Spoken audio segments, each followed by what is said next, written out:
வாக்குண்டாம் நல்ல மனமுண்டாம் மாமலால் நோக்குண்டாம் மேனீர் உடங்காது பூக்கொண்டு துப்பார் திருமேனி தும்பிக்கையான் பதம் தப்பாமல் சார்வார் நமக்கு. ஓகே,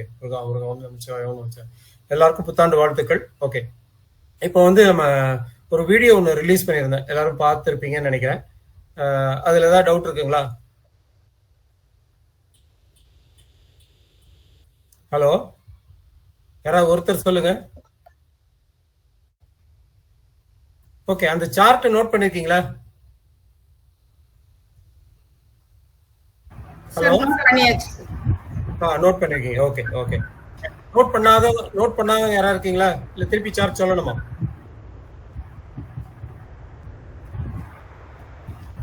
ஓகே சார், நீ ஒரு முறை சொல்லுங்க சார். ஓகே, சார்ட் ஒரு வாட்டி சொல்லிடுறேன், எழுதிக்கிங்க. அப்படி மற்ற டவுட் இருந்ததுன்னா மறுபடியும் ஒரு வாட்டி வீடியோ பார்த்துருங்க. அந்த வீடியோ இல்லாத ஒரு சில விஷயங்களை நம்ம இங்கே சொல்ல போறோம். வீடியோல சொல்லாத வீடியோல சொல்ல முடியாத அந்த விஷயங்களை, அதனால கிளாஸ்ல சொல்லலாம் அப்படின்ட்டு விட்டுட்டேன். சார்ட் என்னன்னா, லக்னம் வந்து ரிஷப லக்னம். எல்லாரும் சார்ட் போட்டுக்கோங்க. லக்னம் ரிஷப லக்னம், லக்னத்துல புதன்.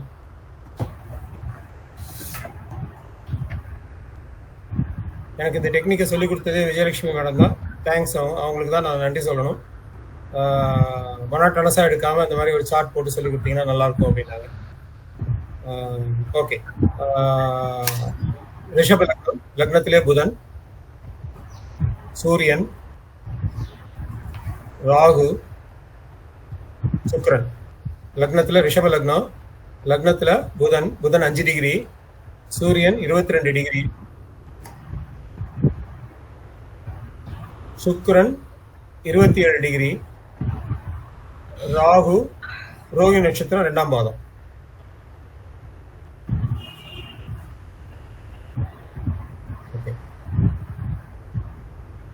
அடுத்து மேடம் கீதா மேடம் கொஞ்சம் ஆஃப் பண்ணுங்க மேடம், மீட் போடுங்க. ஓகே, அடுத்து சந்திரன் வந்து இதுல இருக்காரு, சிம்மத்துல, உத்திரம் நட்சத்திரம் 1ஆம் பாதம் 29 டிகிரி.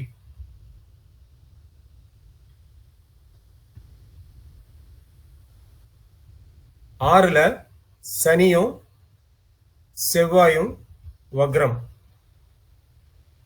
6ஆம் இடத்துல சனியும் செவ்வாயும் வக்ரம். 7ல கேது, 8ல குரு வக்ரம். இதுதான் இந்த சார்ட்.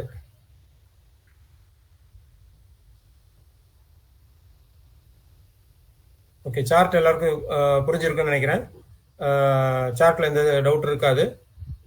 அடுத்து வந்து நீங்க வந்து இவங்களுக்கு 2வது திருமணம் உண்டா இல்லையா அப்படின்ற இந்த கேள்விக்காக தான் என்கிட்ட வந்து ஜாதகம் வந்துச்சு. 2வது திருமணம் இவங்களுக்கு உண்டா இல்லையா அப்படின்ட்டு நிறைய விதிகள் இருந்ததுனால அதை எடுத்து அங்க போட்டேன். இவங்களுக்கு 2வது திருமணம் உண்டா இல்லையா?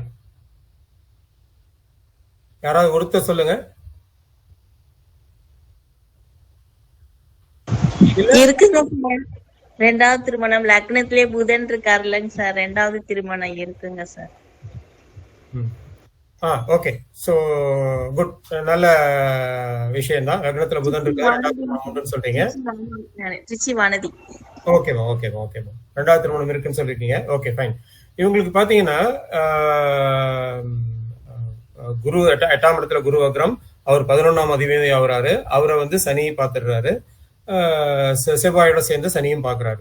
ஓகே, இவங்களுக்கு 2வது திருமணம் உண்டு இல்லை அப்படின்றதுக்கு முன்னாடி நம்ம வேற கேள்விகளுக்கு பதிலுக்கும் போகலாம். ஓகே, இவங்க பாத்தீங்கன்னா இவங்களுக்கு வந்து சனி வந்து குருவை பாக்குறாரு. சனி வந்து 6ஆம் அதிபதி, அவர் வந்து 6ல இருந்து குருவை பாக்குறாரு. நம்ம வந்து ஏற்கனவே சொல்லியிருக்கோம், இவங்க வந்து அதாவது சனி வந்து 8ஆம் இடத்தோட சம்பந்தப்பட்டுச்சுன்னா ஒரு வித்தியாசமான திருமணங்கள் பண்ணணும். சனி 8ஆம் இடத்தோட சம்பந்தப்படும் போது, 8ஆம் அதிபதியா இருக்கும்போது, இல்ல மிதுனம், கடகம், சிம்மமா இருக்கும்போது இவங்களுக்கு வந்து 2ஆம் தாரமான திருமணங்கள் அமைஞ்சதுன்னா நல்லா இருக்கும், இல்ல வித்தியாசமான திருமணங்கள் அமைஞ்சதுன்னா நல்லா இருக்கும் அப்படின்ற மாதிரி சொல்லியிருந்தோம். இவங்க 2 பேரும் காதல் திருமணம் பண்ணவங்க. பெரிய வித்தியாசங்கள், வயது வித்தியாசமோ இல்ல வந்து வேற மத வித்தியாசமோ இல்லை, ஒரே கேஸ்ட் உள்ளவங்க தான் இவங்க. ஸோ பெரிய வித்தியாசங்கள் இல்லை. ஸோ அது ஒரு காரணம் இவங்களோட பிரிவினைக்கு அப்படின்னு நான் எடுத்துக்கிறேன். அதுக்கு அடுத்தது பார்த்தீங்கன்னா நம்ம இன்னொரு விதி சொல்லியிருக்கோம். சனி செவ்வாய் சேர்ந்து சுக்கிரன் என்ன விதி சொல்லியிருக்கோம் அதுக்கு? சனி செவ்வாய் சுக்கிரன் இவங்க 3 பேரும் சேர்க்கையோ பார்வையோ சம்பந்தம் ஏற்பட்டுச்சுன்னா விதவா யோகம் அப்படின்னு சொல்லியிருக்கோம். ஸோ இதை வந்து நீங்க நோட் பண்ணீங்களான்னு தெரியல. இந்த ஆஸ்பெக்ட் பிரகாரம் பார்க்கும்போது இவங்க ஆரம்பத்திலேயே அதாவது ஒரு மனைவியால் கைவிடப்பட்ட ஒரு கணவனையோ இல்ல திருமணம் நிச்சயமாய் நின்று போன ஒரு கணவனையோ இல்ல 2ஆம் தரமாக வாழ்க்கைப்பட்டிருந்தாங்கன்னா கண்டிப்பா இவங்களுக்கு இந்த முறிவுகள் கூட வந்திருக்காது. ஸோ இங்க வந்து ரொம்ப கிளியரா சார்ட் சொல்லுது. 8ஆம் இடத்தோட சனி சம்பந்தப்படுது, வித்தியாசமா இருக்கணும். சனி செவ்வாய் வந்து 8ஆம் பார்வையா சுக்கிரனை பாக்குது. ஸோ சனி செவ்வாய் சுக்கிரன் 3 பேரும் சம்மந்தப்படுறாங்க. வித்தியாசமான திருமணங்கள் இருந்ததுன்னா இவங்களுக்கு முதல்லயே இந்த பிரிவினைகளோ இந்த இதுவோ வந்திருக்காது அப்படிங்கிறது இங்க ரூல். இதுதான் வந்து நான் சொல்ல பிரியப்பட்டேன். இவங்களுக்கு வந்து 2ஆம் திருமணம் பண்ணலாம்னா 2ஆம் திருமணம் பண்ணணும்னா என்ன மாதிரியான அமைப்புகள் இருந்தா பண்ணலாம் அப்படின்னா இந்த அமைப்புகள் தான். இவங்க வந்து திருமணமாகி விவாகரத்து ஆன ஒரு ஜென்ட்டை வந்து கல்யாணம் பண்ணிக்கிட்டாங்கன்னா வாழ்க்கை வந்து நிலைக்கும். ஆரம்பத்திலேயே அதை பண்ணியிருந்தாங்கன்னா கண்டிப்பா எந்த பிரச்சனையும் இல்லாம நல்லபடியாக போயிருக்கும். ஸோ இப்பயே வந்து இவங்க வந்து அந்த மாதிரி ஒரு திருமண வாழ்க்கைக்கு போனாங்கன்னா பிரச்சனை இல்லாம அமைஞ்சிரும் அப்படின்றது தான் இங்க சொல்லப்படுது. இப்ப அதுக்கு அடுத்து பாத்தீங்கன்னா சனி செவ்வாய் குரு 3 பேருமே வக்ரமாயி 12ஆம் இடத்தை பாக்குறாங்க. ஸோ இவங்களுக்கு வரக்கூடிய கணவர் அதாவது 12ஆம் இடம் வலுத்தவரா இருக்கணும். 12ஆம் இடம் இதே மாதிரி ஒரு 3 கிரகங்கள் பார்க்குற மாதிரி இருந்ததுன்னா இவங்களுக்கு பெரிய திருமணத்துல பிரச்சனைகள் இல்லாம நல்லபடியாக போகும். ஸோ அது ஒரு பாயிண்ட். அதையும் நம்ம இங்க வந்து கன்சிடர் பண்ணணும். ரெண்டாவது பாயிண்ட். அடுத்து பாத்தீங்கன்னா இவங்க 3 பேரும் வக்ரமாய் 12ஆம் இடத்தை பார்க்கும்போது இப்ப நார்மலா இவங்க வந்து ஐடில ஒர்க் பண்றாங்க. நார்மலா இப்ப உள்ள காலத்தை இது பாத்தீங்கன்னா எல்லார் வீட்லயும் கட்டில் மெத்த எல்லாமே உண்டு. ஆனா இது மேஷத்தை 3 வக்ரகிரகங்கள் பாக்குறதுனால இவங்க தன் துணையோட சேரும்போது பெட்டில் இல்லாம கட்டாந்தரையில சேர்ந்தாங்கன்னா அது வந்து கண்டிப்பா இவங்களுக்கு நல்ல விளைவுகளை கொடுக்கும். இதுதான் வந்து அடுத்த பாயிண்ட் நான் இங்க சொல்லணும்னு விருப்பப்பட்டேன். ஓகே, ஸோ இதுல யாருக்காவது புரியலைன்னா கேள்வி கேளுங்க. நம்ம அடுத்த கான்செப்டுக்கு போயிடலாம். சார் இப்போ அந்த கடைசியா சொன்னீங்க அந்த பாயிண்ட் இன்னொருக்க சொல்லுங்க சார். ஓகே, இவங்களுக்கு வந்து பாத்தீங்கன்னா சனி செவ்வாய் குரு 3 வக்ரகிரகங்கள் மேஷத்தை பாக்குது. மேஷம்ன்றது நம்ம வந்து ஒரு கட்டாந்தரைன்னு எடுத்துக்கலாம், இல்ல மேடு பள்ளமான இடம்னு எடுத்துக்கலாம் இல்லையா. ஸோ இவங்க தன்னோட துணையோடு சேரும்போது நார்மலா நம்ம வந்து இப்ப எல்லா வீட்லயும் வந்து கட்டில் மெத்த எல்லாமே எல்லா விதமான சஃபிஷியேஷன் உண்டு. ஏசி ரூமா இருக்கலாம், எப்படி வேணாலும் இருக்கலாம். ஸோ அந்த மாதிரி இடமா இல்லாம நார்மலா வீட்டுல வந்து ஒரு பாயை போட்டு நம்ம வந்து பழைய காலத்து மாதிரி கணவனோட சேர்ந்தோம் அப்படின்னா இவங்களுக்கு எந்த பிரச்சனைக்கும் வராது. அதுவும் இல்லாம இவங்க தாலியை கழட்டி வச்சுட்டு உறவுகள் ஏற்படும் போது இல்லை நைட்ல தாலியை கழட்டி வச்சுட்டு படுக்கிறது நல்லது. ஸோ இந்த ப்ராசஸை ஃபாலோ பண்ணாங்கன்னா இவங்களுக்கு பெரிய பிரச்சனைகள் வர்றதுக்கு வாய்ப்புகள் இல்லை. சார் இப்போ இந்த கான்செப்ட் வந்து செவ்வாய் வந்து 12ஆம் இடமா இருக்கிறதுனால இந்த கான்செப்டா இல்ல செவ்வாய் மேஷத்தை பாக்குறதுனால? மேஷன்றது கட்டாந்தரை, மேஷன்றது மேடு பள்ளமான இடம். Okay sir. இப்போ வந்து இதே செவ்வாய் சனி குரு வந்து சுக்கிரன் வந்து 12ஆம் இடம் இருந்துச்சுன்னா இந்த இது வந்து அப்ளிகபிள் ஆகாது? இல்ல அது ஒவ்வொரு இடத்துக்கு ஏத்த மாதிரி எடுத்துக்கோங்க. ஒவ்வொரு இடத்துக்கு ஏத்த மாதிரி வித்தியாசங்களை சொல்லிக்கோங்க. இல்ல அந்த ரூம்ல வந்து இப்ப மேஷமா இல்ல வேற இடமா வருது அப்படின்னா அந்த ரூம்ல வந்து அந்த ராசி கட்டத்துக்கு ஏத்த மாதிரி ஒரு படத்தை மாட்ட சொல்லுங்க. இப்ப ரிஷபமா இருந்ததுன்னா அங்க ஒரு காமதேனு படத்தை மாட்ட சொல்லலாம். Okay sir, thank you sir, thank you sir. மிதுனமா இருந்ததுன்னா அங்க ஒரு ரெட்டை குழந்தை உள்ள ஒரு படத்தை மாற்ற சொல்லலாம். இல்ல அந்த மாதிரி ஒவ்வொரு இடத்துக்கு ஏற்ற மாதிரி அந்த கிரகங்கள் பாக்குறதுக்கு ஏற்ற மாதிரி பிரிச்சுக்கிட்டீங்கன்னா அந்த தத்துவம் வந்து ஒர்க் அவுட் ஆகிடும். இதுதான் கான்செப்ட். ஓகே, அடுத்த கான்செப்டுக்கு போயிடலாம். டவுட் இருந்தாலும் நோட் பண்ணிக்க, நமக்கு கொஸ்டின் ஆன்சர் செஷன்ல இன்னும் கிளியராகவே சொல்லலாம். ஓகே, இதுக்கு அடுத்த கான்செப்ட் பாத்தீங்கன்னா இதே கான்செப்ட்ல நம்ம பொதுவா வந்து ஒருத்தர் கல்யாணம் ஆகல அப்படின்னா அதை எந்த பாவமா எடுத்துக்கிறோம்? 1ஆம் பாவம் எடுத்துக்கிறோம், இல்ல 2ஆம் பாவம், இல்ல 7ஆம் பாவம், 8ஆம் பாவம். இது 1, 2, 7, 8 இதுதான் வந்து திருமணத்துக்கு முக்கியமான பாவங்கள். இந்த இடங்கள் அஃபெக்ட் ஆகும்போது நமக்கு என்ன ஆகுது, திருமணம் சுத்தமா நடக்காம இருக்கு, இல்ல தடையாவது, இல்ல காலதாமதம் ஆகுது, அந்த மாதிரி ஏதோ ஒரு பிரச்சனைகளை சொல்லுது. ஓகே, 10ஆம் இடம் அப்படின்றது கர்மா. இந்த கான்செப்ட் வந்து கொஞ்சம் புரிஞ்சிக்க முடியலன்னா கூட கொஸ்டின் ஆன்சர் செஷன்ல கேளுங்க, மறுபடியும் வந்து ஃபுல்லா எக்ஸ்பிளைன் பண்றேன். இந்த கான்செப்ட் புரிஞ்சுக்கிறது கொஞ்சம் டிஃபிகல்ட்டா இருக்கான்னு பாருங்க. ஏன்னா இந்த இந்த இந்த மாதிரி விதிகள் எடுத்தீங்கன்னா இவங்களுக்கு பரிகாரங்கள் சொல்றது ரொம்ப ரொம்ப ஈஸியா இருக்கும். இவங்க வேற எப்படி இவங்களுக்கு ஏன் டிலே ஆகுது அப்படின்னு சொல்றதுக்கு கொஞ்சம் கர்மாவை தொட்டு நம்ம சொல்றதுக்கு ஈஸியா இருக்கும். இப்போ பொதுவா கல்யாணம் ஆகாம இருக்கிறதுக்கு 1, 2, 7, 8, அதாவது இது அஃபெக்ட் ஆனாதான் திருமணங்கள் பாதிக்கப்படுதுன்றதை நம்ம பார்த்திருக்கோம். இப்ப 10ஆம் இடம் அப்படின்றது கர்மா இல்லையா? 10ஆம் இடம்ன்றது கர்மா. அந்த 10ஆம் இடமோ 10ஆம் இடத்துல இருக்க கிரகமோ இல்ல சனியோ இவங்கள வச்சுக்கிட்டு இவங்க என்ன கர்மாவை வாங்கிட்டு வந்தாங்க, இல்ல எந்த கர்மாவால இவங்க அஃபெக்ட் ஆக போறாங்க அப்படிங்கிறத அந்த இடம் வந்து ரொம்ப ரொம்ப கிளியரா சொல்லுது. இப்ப இவங்களோட ஜாதகத்தை எடுத்துக்கிட்டீங்கன்னா 10ஆம் இடம் அப்படின்றது சனி. 10ஆம் இடம்ன்றது சனி. சனி யாரை பாக்குறாரு? சனி வந்து குருவை பாக்குறாரு. குருன்றது யாரு? குருன்றது 8ஆம் இடத்துல இருக்காரு. பணத்துக்கு, அதாவது பணத்துக்கு சொந்தக்காரர். இங்க 1, 2 அப்படின்னும் போது பாத்தீங்கன்னா லக்னத்திலேயே சூரியன் இருக்காரு. லக்னத்துல சூரியன் இருக்கவங்க எல்லாருக்குமே பாத்தீங்கன்னா தான் அப்படின்ற அகந்தை இருக்கும். அதுக்கு அடுத்தது லக்னத்திலேயே லக்னாதிபதியும் இருக்காரு. சோ இவங்களுக்கு இன்னும் கொஞ்சம் அதிகமாவே இருக்கும். 2ஆம் அதிபதியும் அங்கேயே இருக்காரு. 7க்கு 2ஆம் அதிபதி கெட்டு போயிருக்காரு. சோ இவங்க தன்னோட கணவரோட குடும்பத்தை மதிக்க மாட்டாங்க, அல்லது கணவர் குடும்பத்தால அவமானப்படுத்தப்படுவாங்க அப்படின்றத ரொம்ப கிளியரா இந்த சார்ட் சொல்லுது. இதே மாதிரி நீங்க எந்த சார்ட்டை பார்த்தாலும் இந்த மாதிரி கான்செப்டை நம்ம எடுத்துக்கலாம். சோ இதுக்கு அப்புறம் பாத்தீங்கன்னா 10ஆம் அதிபதி 10ஆம் இடத்தை எடுத்துக்கணும். 10ஆம் அதிபதி இங்க சனி. சனி வந்து குருவை பாக்குறாரு. குருன்றது பணத்துக்கு சொந்தக்காரர். சனின்றது ஆயுள்காரர்கள். இந்த கணவர் இறந்ததுக்கு அப்புறம் நான் கேட்ட கேள்வி என்னன்னா, இந்த கணவர் இறந்ததுக்கு அப்புறம் இவங்களுக்கு வந்த இன்சூரன்ஸ் தொகையை அவங்க குடும்பத்துக்கு கொடுத்தீங்களா அப்படின்னு கேட்டேன். அவங்க சுத்தமா ஷேர் பண்ணல. நான் என்ன சொன்னேன்னா, இவங்க கர்மாவே இதுதான். இவங்க கர்மாவே இன்சூரன்ஸ் பணத்தை எல்லாம் பண விஷயமான இதை வந்து முதல் இதுல வந்து யாரையாவது ஏமாத்திருக்கலாம், இல்ல இந்த பிறவியில இவங்க வந்து இந்த இன்சூரன்ஸ் வந்த பணத்தை இவங்களோட கணவரோட குடும்பத்துக்கு கொடுக்காததுனால இவங்களுக்கு இன்னும் 2ஆம் திருமணம் நடக்கல. அதுல வந்ததுல அட்லீஸ்ட் மினிமம் ஒரு 50% கொடுக்க சொல்லுங்க. கொடுத்தீங்கன்னா இவங்களுக்கு திருமணம் நடந்துரும் அப்படிங்கிறத சொல்லியிருக்கேன். இதுதான் வந்து கர்மா வந்து நான் எடுக்கிற ஃபார்மேட். இதுல புரியலன்னா நோட் பண்ணி வச்சுங்க. நம்ம அடுத்த இன்னொரு சார்ட்டையும் பார்த்துருவோம். பாத்தீங்கன்னா இன்னும் ரொம்ப இன்னும் கொஞ்சம் கிளியரா புரியும். ஓகே, ஸோ கர்மாவை இப்படி எடுத்துக்கிட்டு இது மூலியமா அவங்களோட ப்ராப்ளத்தை சால்வ் பண்ணி 2ஆம் திருமணம் 3ஆம் திருமணத்துக்கும் நம்ம வந்து வழிவகைகள் சொல்லலாம். ஸோ இந்த ஜாதகத்தை பொறுத்த வரைக்கும் 2ஆம் திருமணம் இவங்களுக்கு நடக்கணும்னா மனைவியை இழந்த கணவரை பார்க்கணும். இங்க 8ல குரு இருந்து சனி பார்க்கறதுனால குழந்தையுள்ள ஒரு கணவரை இன்னொரு கணவரை இவங்க தேர்ந்தெடுக்கிறது நல்லது.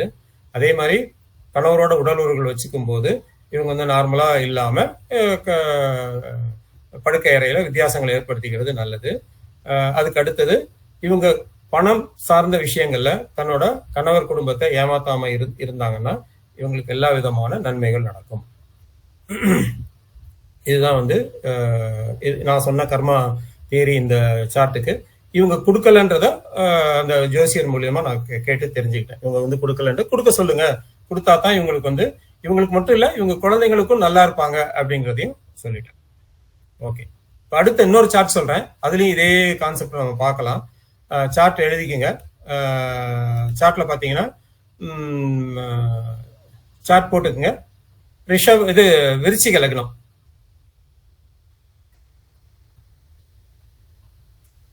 விருச்சிக லக்னம் சார்ட் போட்டீங்களா? போட்டா சொல்லுங்க, அடுத்ததுக்கு போலாம். போட்டோம் சார், போட்டோம்.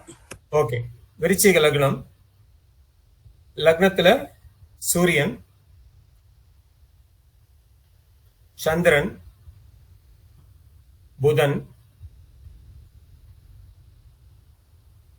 செவ்வாய். விருச்சிக லக்னம். லக்னத்துல சூரியன், சந்திரன், புதன், செவ்வாய். லக்னம் 0 டிகிரி, சூரியன் 20 டிகிரி, சந்திரன் 29 டிகிரி, புதன் 24 டிகிரி, செவ்வாய் 11 டிகிரி. அதாவது செவ்வாய் அனுஷ நட்சத்திரத்தில் இருக்காரு.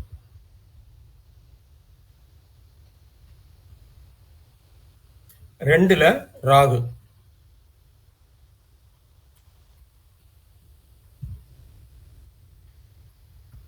மூணுல கேது,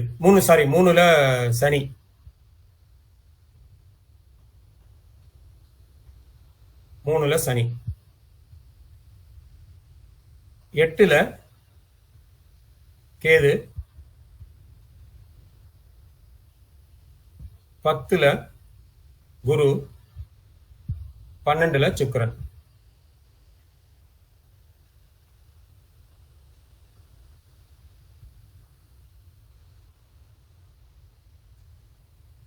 தொண்ணூத்தி ஒண்ணுல பிறந்த ஜாதகர்.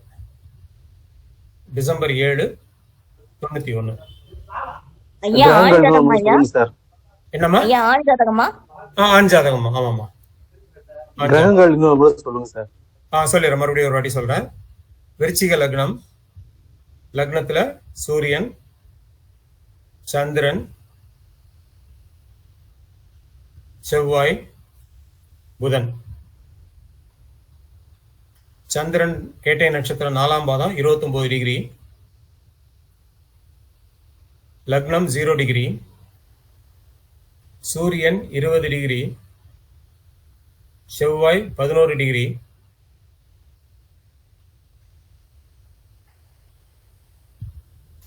புதன் 24 டிகிரி. ரெண்டுல ராகு, பூராடம் 2ஆம் பாதம், 3ல சனி,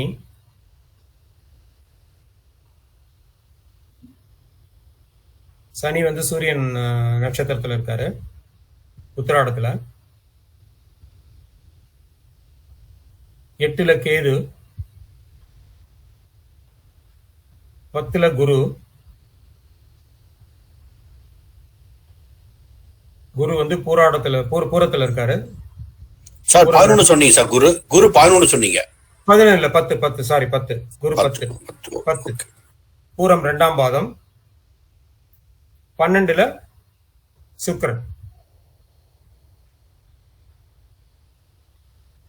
சுக்கிரன் 11 12 சார். 12 சாரி. சுக்கிரன் 12.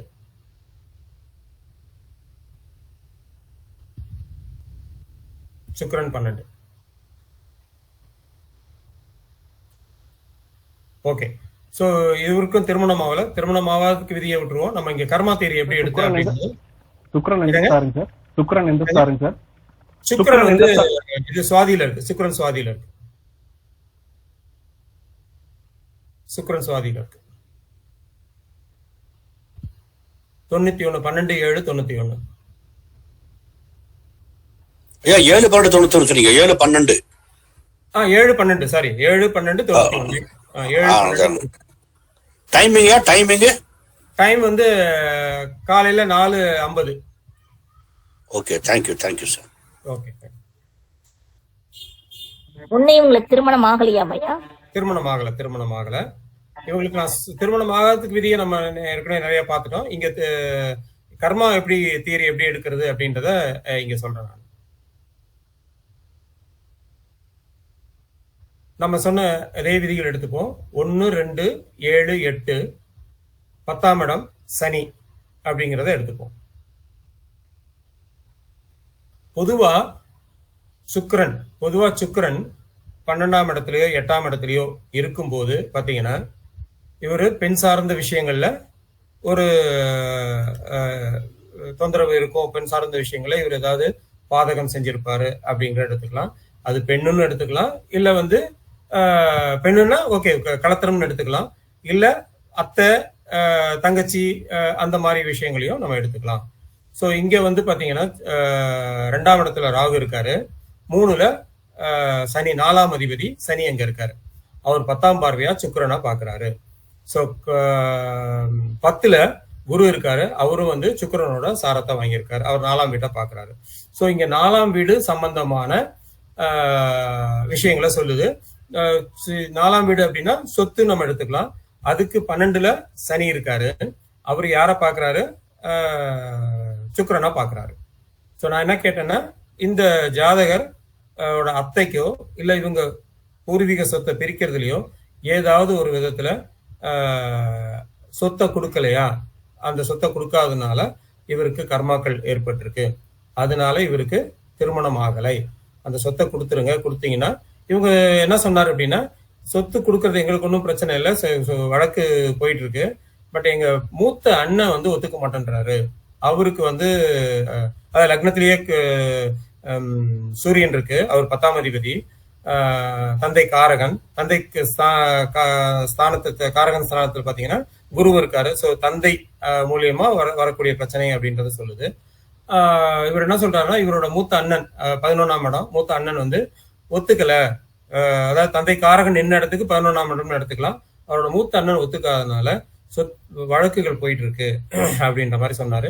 நான் என்ன சொன்னேன்னா, நீங்க உங்க சைட்ல விட்டு கொடுத்துட்டு எனக்கு ஒன்றும் வேண்டாம் அப்படின்ற மாதிரி சொல்லிடுங்க, இல்ல என்னோட பங்குல முக்காவாசி பங்கோ பாதி பங்கோ நான் கொடுத்துட்றேன்ற மாதிரி ஒத்துக்கிட்டு நீங்க எழுதி கொடுத்துருங்க அப்படின்ற மாதிரி சொன்னேன். இதுதான், இப்படிதான் நான் கர்மாவை எடுக்கிறேன்.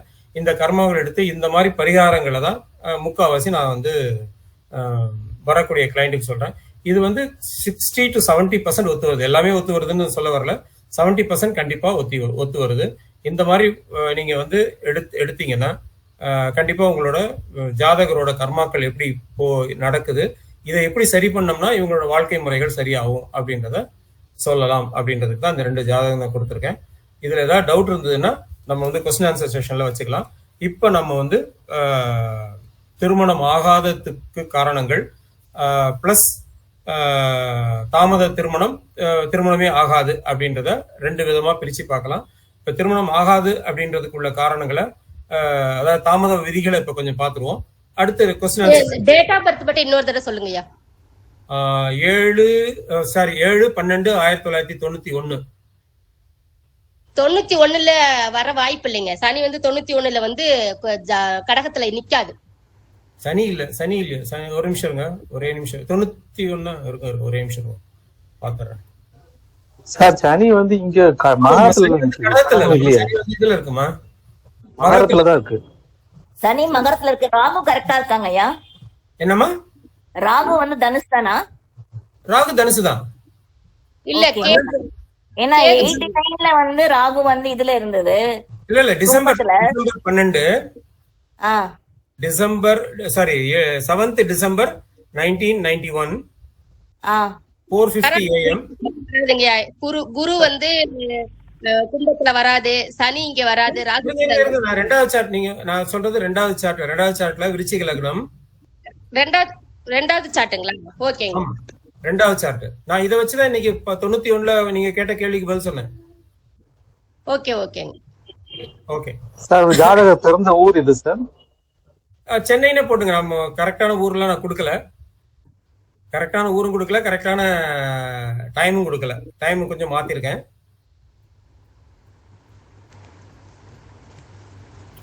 பட் மத்த டீடைல்ஸ் எல்லாம் கரெக்ட். ஓகே, ஸோ இதை வச்சுதான் இந்த கர்மா தியரி நான் எடுத்தேன். கர்மா தியரியில வந்து இதை சொன்ன அவங்க வந்து வழக்கு நடந்துட்டு உண்மைதான், நாங்க வந்து கொடுக்கல அப்படின்றத ஒத்துக்கிட்டாங்க. ஓகே, இப்ப நம்ம பார்ட் 1ல என்னென்ன பார்க்கலாம்னா, காலதாமத்துக்கான விதிகளை பார்த்துருவோம். அதுக்கப்புறம் கொஸ்டின் ஆன்சர் செஷன் போயிட்டு அதுக்கப்புறம் ஏன் திருமணம் நடக்கல அப்படின்றதுக்கு மொத்த விதிகளை பார்த்துருவோம். கிட்டத்தட்ட ஒரு 30-40 விதிகளுக்கு மேல இருக்கு. ஸோ இப்போ காலதாமதத்துக்கான விதிகளை நம்ம வந்து இப்போ எடுத்துக்கணும். ஓகே, நோட் பண்ணிக்கோங்க. இது வந்து கன்சாலிடேட்டடா மொத்தமா கொடுக்குறேன், அதனால எல்லாருக்குமே யூஸ்ஃபுல்லா இருக்கும். ஓகே, நீங்க வந்து இதை எழுதி வச்சுக்கிட்டு பாக்குறதுல. ஓகே, இப்ப காலதாமதமான விதிகள் பாத்தீங்கன்னா 2ஆம் அதிபதி 7ஆம் அதிபதி பலம் இழப்பது அப்படின்னு சொல்லியிருக்கோம். 2ஆம் அதிபதி 7ஆம் அதிபதி பலம் இழப்பது. கர்மா தியரி மறுபடியும் ரிப்பீட் பண்றேன், நம்ம கொஸ்டின் ஆன்சர் செஷன்ல பார்க்கலாம். நம்ம 2ஆம் அதிபதி 7ஆம் அதிபதி பலம் இழப்பது நம்ம ஏற்கனவே வந்து லக்னாதிபதி பலம் இழப்பது அப்படின்றது எப்படின்னு பார்த்தோம் அப்படின்னா நிறைய விதிகள் எடுத்து பார்த்தோம். அந்த விதிகளை மறுபடியும் ஒரு வாட்டி ரிப்பீட் பண்ணிடுறேன், நோட் பண்ணிக்கோங்க. ஓகே, அதாவது அந்த லக்ன புள்ளியோ இல்ல லக்னாதிபதியோ 2ஆம் அதிபதியோ 7ஆம் அதிபதியோ சந்தியில இருக்கிறது. இப்ப நீங்க ஹெட்டிங் எப்படி போட்டுக்கிறீங்க? 2ஆம் அதிபதி 2-7 அதிபதிகள் பலம் இழப்பதுன்னு போட்டுக்கோங்க. அதுல பாயிண்ட் ஏபிசிடின்னு போட்டுக்கோங்க. ஈஸியா இருக்கும் உங்களுக்கு எழுதுறது. சந்தி மீட் போடுங்க மேடம், மீட் போடுங்க, தயவுசெய்து மீட் போடுங்க. 2ஆம் அதிபதியோ 7ஆம் அதிபதியோ சந்தியில இருக்கிறது. 2ஆம் அதிபதி பி, அடுத்த பாயிண்ட், 2ஆம் அதிபதியோ 7ஆம் அதிபதியோ திதிசூன்யத்துல இருக்கிறது.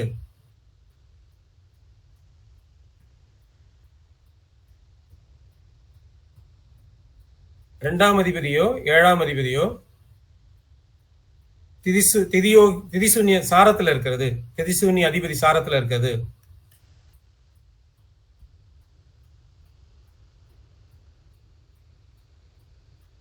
அடுத்து 4வது பாயிண்ட், அவயோகி சாரத்துல இருக்குது. 2ஆம் அதிபதியோ 7ஆம் அதிபதியோ அவயோகி சாரத்துல இருக்கிறது.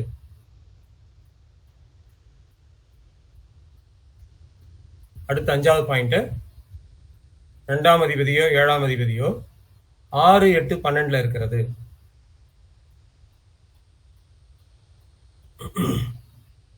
ஃபாஸ்டா பண்ணணும் சொல்லுங்க, மெல்லமா போலாம். இல்ல 2ஆம் அதிபதியோ 7ஆம் அதிபதியோ 6, 8, 12 இருக்கிறது. 2ஆம் அதிபதியோ 7ஆம் அதிபதியோ பாவகர்த்தரியில இருக்கிறது. அதாவது பாவகர்த்தரினா அந்த 2ஆம் இடத்துக்கோ இல்ல 2ஆம் அதிபதிக்கோ முன்பின் பாவகிரகங்கள் இருக்குது. பாவகிரகங்கள் செவ்வாய், சனி, சூரியன், தேய்பிரை சந்திரன், ராகு, கேது பாவகர்த்தரியில இருக்கிறது. அதுக்கு அடுத்த பாயிண்ட், ஒன்றுக்கு மேற்பட்ட பாவருடன் சேர்க்கை. இவங்க வந்து ஒன்றுக்கு மேற்பட்ட பாவருடன் சேர்க்கையில இருக்கிறது, இல்ல பாவர் பார்வையில் இருக்கிறது.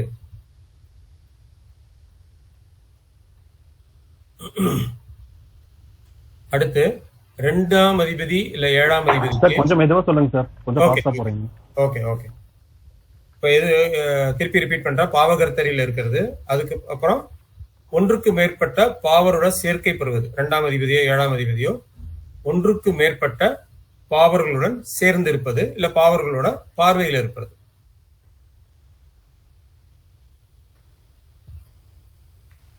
அடுத்த பாயிண்ட், 2ஆம் அதிபதிக்கு 7ஆம் அதிபதிக்கு வீடு கொடுத்தவர் 6, 8, 12 இருக்கிறது.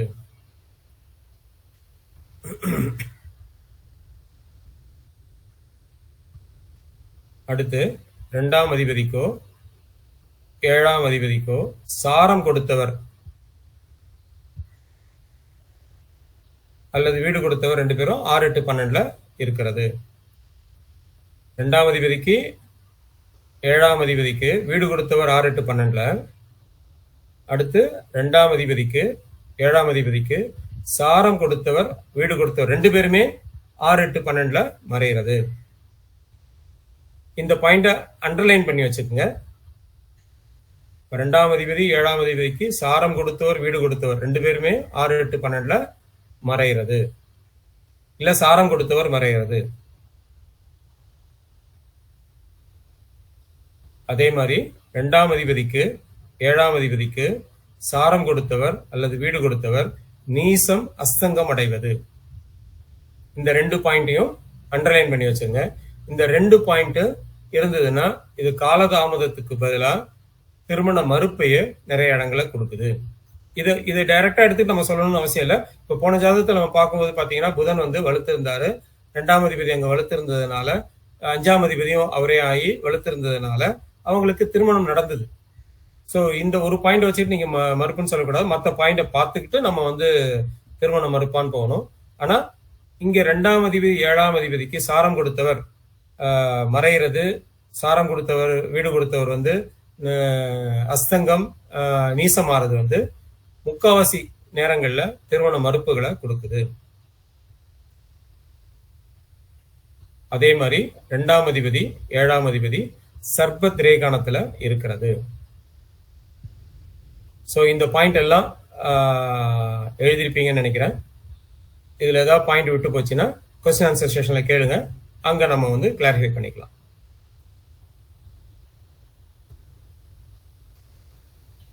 இதே மாதிரி தான் நம்ம என்ன பண்ணணும்னா, இப்ப 7ஆம் இடத்தை லக்னமா போட்டோம்னா அதுக்கு 2-7 அதிபதிகள் இதே மாதிரி பாதிப்பை நம்ம வந்து எடுத்துக்கலாம். இப்போ போன நான் வீடியோ போட்டதுல பாத்தீங்கன்னா நான் வந்து 7ஆம் இடத்தை கணவர் வீடா எடுத்துக்கிட்டு அதுக்கு 2ஆம் இடம் 7ஆம் இடம் வந்து நம்ம செக் பண்ணோம். அதே மாதிரி இங்க வந்து கணவர் ஸ்தானத்தை 7ஆம் இடத்தை லக்னமா போட்டுக்கிட்டு அதுக்கு 2-7 அதிபதிகள், அதாவது 2ஆம் அதிபதி 7ஆம் அதிபதி எப்படி இருக்காங்க, இந்த பாதிப்புல இருக்காங்களான்னு பாத்துக்கலாம். இந்த மாதிரி கணவர் இடமும் பாதிச்சு மனைவி இடமும் பாதிச்சதுன்னா இவங்களுக்கு கண்டிப்பா பிரிவினைகள் இல்ல வந்து 2 திருமணங்கள் நடக்கிறது உறுதியாகுது.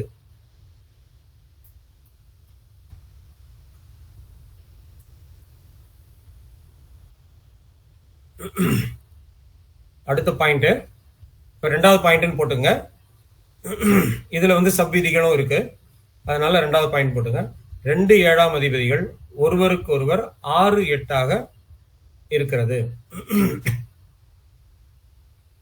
2-7ஆம் அதிபதிகள் ஒருவருக்கு ஒருவர் 6-8ஆக இருந்து அதில் நம்ம ஏற்கனவே 2வது கிளாஸ்லயும் 3வது கிளாஸ்லயும் இந்த விதியை பார்த்திருக்கோம். அதே விதி தான் ரிப்பீட் பண்றேன், பட் இது கன்சாலிடேட்டா ஒரே இடத்துல வருதுன்றதுனால நம்ம ரிப்பீட் பண்றோம். ஒருவர் வக்ரமாறுது. 2-7 அதிபதிகள் ஒருவருக்கு ஒருவர் 6-8ஆக இருந்து அதில் ஒருவர் வக்ரமாகுது.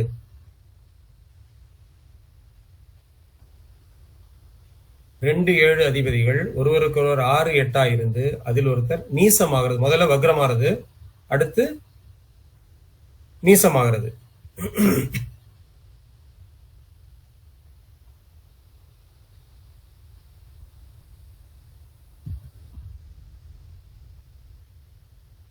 அடுத்து திதிசூன்ய வீட்டுல இருக்கிறது.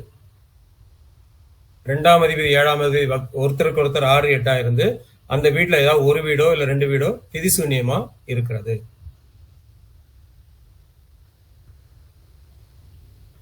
அவயோகியோடையோ அவயோகி சாரத்திலே 4வது பாயிண்ட், அவயோகியோடையோ ரிப்பீட் பண்ணுங்க. என்னமா இன்னோட ரிப்பீட் பண்ணுங்க. நீசமாவது அதுக்கு அடுத்த பாயிண்ட். நீசமாகிறது திதிசூன்ய வீட்டுல இருக்கிறது. திதிசூன்ய வீட்டுல இருக்கிறது. 2ஆம் இடமோ 7ஆம் இடமோ திதிசூன்ய வீடா வர்றது. அடுத்து அவயோகியோடையோ அவயோகி சாரத்திலேயே இருக்கிறது. 2ஆம் அதிபதி 7ஆம் அதிபதி ஒருத்தருக்கு ஒருத்தர் 6-8 இருந்து வக்ரமாயி இவங்க வந்து அவயோகி சாரத்திலே இருக்கிறது.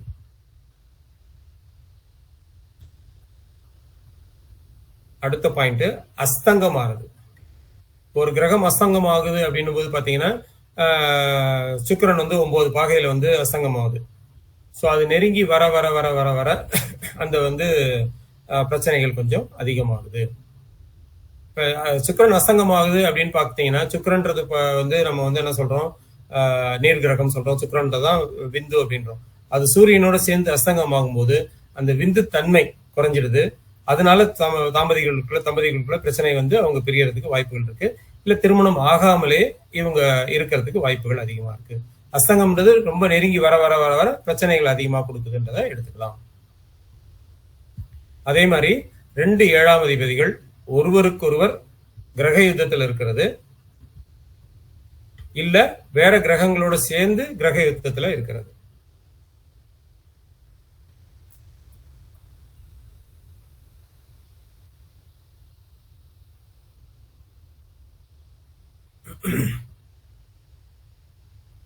அதே மாதிரி 2-7ஆம் அதிபதிகள் பாதகாதிபதி சேர்க்கையோட இருக்கிறது. ஸோ மறுபடியும் ஒரு வாட்டி ரிப்பீட் பண்ணிடுறேன், நோட் பண்ணாதவங்க மறுபடியும் எழுதிக்கிங்க. 2-7ஆம் அதிபதிகள் ஒருவருக்கொருவர் 6-8 இருந்து வக்ரமா இருக்கிறது, நீசமா இருக்கிறது, திதிசூன்ய வீட்டுல இருக்கிறது, அவயோகி சாரத்துல இருக்கிறது, அஸ்தங்கமாகி நெருங்கி ரொம்ப நெருங்கி வர்றது. நெருங்கி வருதுன்னா இப்ப சுக்கிரன் வந்து 9 டிகிரில அஸ்தங்கம் அடையுது. இப்ப 6 டிகிரிக்கு மேல குறைஞ்சி வந்துகிட்டே இருக்குன்னு வச்சுங்களேன், அதை நம்ம கண்டிப்பா எடுத்துக்கலாம். அதே மாதிரி கிரக யுத்தம் 2ஆம் அதிபதி 7ஆம் அதிபதி அவங்களுக்குள்ள கிரக யுத்தம் இருந்தாலும் சரி, இல்ல வேற கிரகங்களோட சேர்ந்து கிரக யுத்தமாகி இருந்தாலும் இது பிரச்சனைகளை கொடுக்குது. ஓகே, இப்போ 3வது பாயிண்ட். இந்த பாயிண்ட்ல இருந்து சப்விதிகள் கிடையாது, நம்ம டைரக்டா எழுதிட்டு போயிட்டே இருக்கலாம்.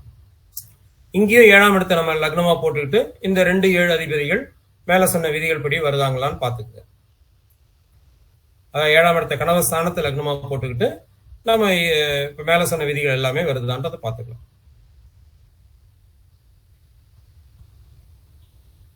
ஓகே, இப்ப அடுத்த பாயிண்ட் 4வது பாயிண்ட். 2ஆம் அதிபதி ஆட்சி உச்சமமா இருக்கிறது. 2ஆம் அதிபதி ஆட்சி உச்சமமா இருக்கிறது. இல்ல 2வது வீட்டுல ஆட்சி உச்சம் பெற்ற கிரகங்கள் இருப்பது. தனித்தனி பாயிண்டாவே எழுதிக்கங்க. 2ஆம் அதிபதி ஆட்சி உச்சமா இருக்கிறது, இல்ல 2ல ஆட்சி உச்ச கிரகங்கள் இருக்கிறது.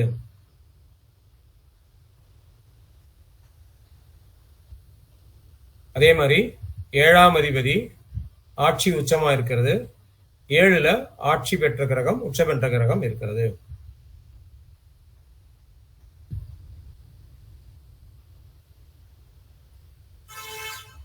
அடுத்த பாயிண்ட் போயிடலாமா? கொஞ்சம் வெயிட் பண்ணுங்க சார். ஓகே, ஸோ மறுபடியும் சொல்றேன்.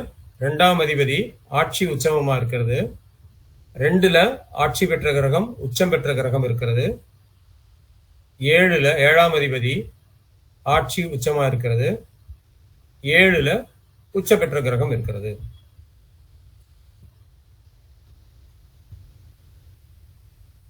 ஓகே, நான் அடுத்த பாயிண்ட் போறேன். 9ஆம் அதிபதியுடன் 7ஆம் அதிபதி சேர்ந்து 6, 8, 12 இருக்கிறது. 9ஆம் அதிபதியுடன் சேர்ந்து 6, 8, 12 இருக்கிறது. இப்போ போன ஜாதகத்தில் நம்ம பார்த்தோம், 9ஆம் அதிபதி சனியோட செவ்வாய் சேர்ந்து 6ஆம் இடத்துல இருக்கிறாரு. அதுவும் ஜென்ம சத்துருவோட சேரும்போது இன்னும் அது பிரச்சனைகளை கொடுக்குது அப்படின்றத பக்கத்துல எழுதிங்க. 9ஆம் அதிபதின்றது ஒரு பக்கம், பிளஸ் ஜென்ம சத்துருவா இருந்ததுன்னா அது இன்னும் பிரச்சனைகளை கொடுக்குதுன்றத நோட் பண்ணிக்கணும். 9ஆம் அதிபதியுடன் 7ஆம் அதிபதி சேர்ந்து 6, 8, 12 மறைவது, 7ஆம் அதிபதியோ 9ஆம் அதிபதியோ ஒருவருக்கொருவர் ஜென்ம சத்ருவாக இருக்கிறது.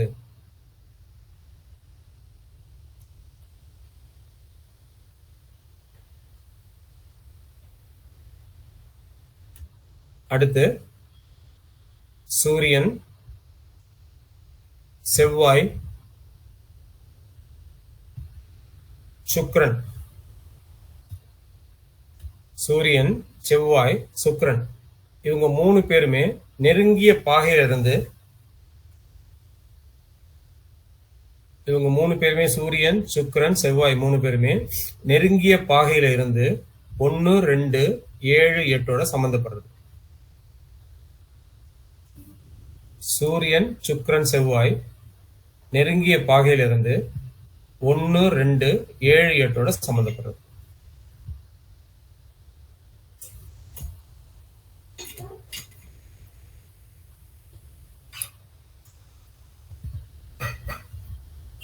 அடுத்து பெண் ஜாதகத்தில் 7ஆம் அதிபதி 9ஆம் அதிபதிகள் பாதித்து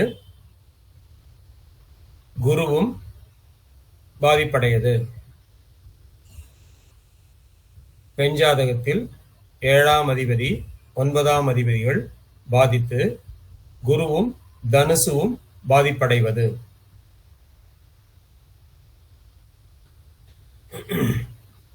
இன்னொரு வாட்டி ரிப்பீட் பண்ற அதே பாயிண்ட.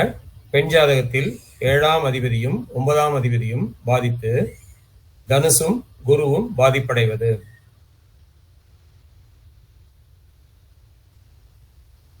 அதே மாதிரி பெண் ஜாதகத்தில் 7ஆம் அதிபதி ஜென்ம சத்ருவை கூடி 6, 8, 12 மறைவது. இது பொதுவா 2 பேருக்கு எடுத்துக்கலாம், பட் பெண் ஜாதகத்துல இன்னும் அதிகமான தொந்தரவுகளை கொடுக்குது அப்படின்றத நோட் பண்ணிக்கலாம். அடுத்து லக்னத்திற்கு 7ஆம் இடத்தை லாசிக்கு 7ஆம் இடத்தை, சுக்கிரனுக்கு 7ஆம் இடத்தை, அதாவது லக்னத்துக்கு 7ஆம் இடம், ராசிக்கு சந்திரனுக்கு 7ஆம் இடம். மேடம் கொஞ்சம் இது பண்ணி, அப்புறம் சுக்கிரனுக்கு 7ஆம் இடம், இந்த 3 இடத்தையும் பாவர்கள் பார்ப்பது. லக்னத்திற்கு 7ஆம் இடம், மேடம் மீட் போடுங்க மேடம், ப்ளீஸ் மீட் போடுங்க. லக்னத்திற்கு 7ஆம் இடம், ராசிக்கு 7ஆம் இடம், சுக்கிரனுக்கு 7ஆம் இடம், இந்த 3 இடத்தையும் பாவர்கள் பார்க்கிறது. பாவர்கள் அப்படின்னா நம்ம நார்மலா வந்து ராகு, கேது, சனி, செவ்வாய் அப்படின்னு எடுத்துக்கலாம்.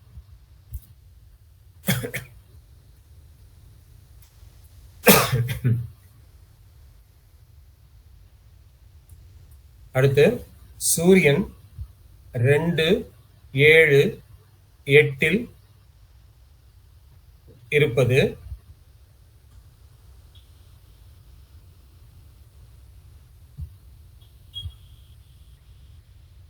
அப்படியே சூரியன் 2, 7, 8 இருக்கும்போது இவங்களுக்கு காலதாமதமான திருமணம் செய்யறது நல்லது. அதாவது சூரியன் 2, 7, 8 இருக்கும்போது இவங்களுக்கு, அதாவது பெண்ணா இருந்ததுன்னா 26 இல்ல 27 வயசு முடியட்டும், 26 முடிஞ்சு 27ஆவது ஆரம்பிக்கட்டும். ஆணா இருந்ததுன்னா 29 முடிஞ்சு 30 ஆரம்பிக்கட்டும். ஆரம்பிக்கும் போது இவங்களுக்கு திருமணம் பண்றது நல்லது.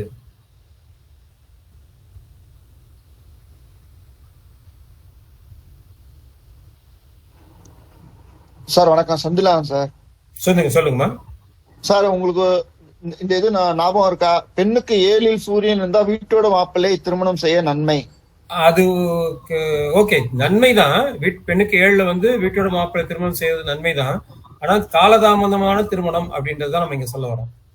Okay okay okay okay. அதுவும் இல்லாம இது நீங்க சொல்ற விதி வந்து சரலக்னத்துக்கும் ஸ்திரலக்னத்துக்கும் ஓகே தான்.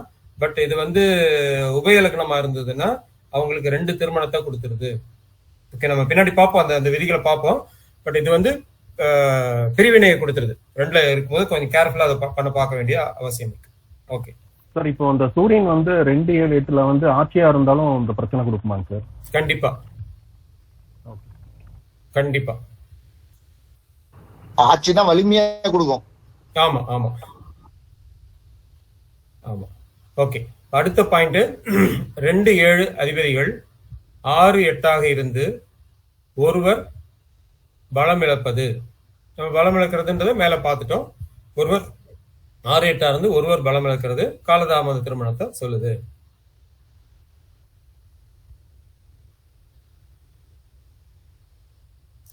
அடுத்து துலா லக்னத்திற்கு லக்னத்தில் சனியும் 7இல் சூரியனும்.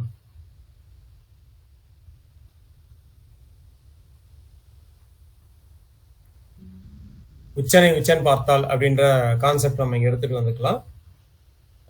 துலா லக்னத்துக்கு ஸ்பெசிஃபிக்கா பாத்தீங்கன்னா 7ல சூரியனும் லக்னத்துல சனியும் இருக்கிறது அப்படின்றத எடுத்து, சூரியனிலிருந்து 43 பாகைக்கு மேல் சுக்கிரன் இருக்கிறது. சூரியன்ல இருந்து விலகி போக போக போக, அதாவது இது காலதாமத திருமணத்தை கொடுக்குது. இல்ல வந்து திருமணம் ஆனாலும் தம்பதிகளுக்குள்ள ஒற்றுமை இல்லாத நிலைமையை கொண்டு போய் விட்டுடுது அப்படிங்கிறத இங்க பார்க்க முடியுது. ஓகே, இதோட நம்ம வந்து ஃபர்ஸ்ட் செஷனை முடிச்சுக்கலாம்.